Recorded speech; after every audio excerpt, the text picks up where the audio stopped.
આપણા બાળકનો જન્મ જો અમેરિકાના અંદર થયો હોય પણ જો આપણી કુળની દેવી ચોટીલાવાળી ચામુંડા માતા હોય તો એકવાર બાળકને આપણે કુળની દેવીના દર્શન અવશ્ય કરાવવા જોઈએ।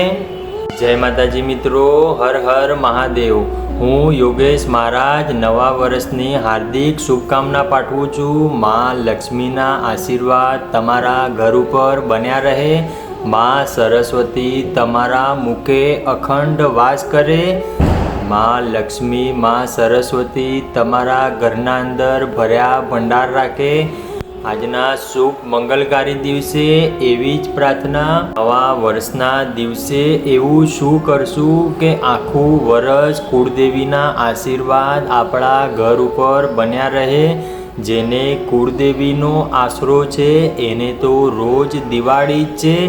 જે કુળદેવીને માથે પડીને જીવે છે, જે ભગવાનના ભરોસે જીવે છે એને તો રોજે રોજ નવું વર્ષ જ હોય, પણ અમુક આપણા નીચ કર્મના આધીન આપણે રોજ ઓળી જ કરતા હોઈએ છીએ। તો આજે આપણે આ વિડીયોના માધ્યમથી જાણીએ કે જો રોજ નવું વર્ષ કરવું હોય તો શું કરવું। તો એના માટે આપણે દ્રઢ સંકલ્પ કરવો પડે કે આ નવા વર્ષના દિવસે હું ક્યારેય ખોટું નહીં બોલું। આપણે નવા વર્ષના દિવસે નવા કપડાં પહેરીને ફટાકડા ફોડીએ છીએ, બધાના ઘરે જઈને સાલ મુબારક કરીએ છીએ। તો એના સાથે સાથે આપણે દ્રઢ સંકલ્પ પણ કરી શકીએ છીએ કે જો આ નવા વર્ષથી હું એવો સંકલ્પ લઉં છું કે આજ પછી હું ક્યારેય ગાળો નહીં બોલું। નવા વર્ષે માતાજીને પ્રાર્થના કરીને હું એવો સંકલ્પ કરું છું કે આજ પછી હું કોઈનું અપમાન નહીં કરું। મારા ઘરે જે પણ ભૂખ્યો આવશે મારા પાસે હશે તો ભલે, નહીં હોય તો જય માતાજી, પણ એનું અપમાન નહીં કરું। એને હસતા મુખે મારા ઘરેથી વિદાય આપીશ।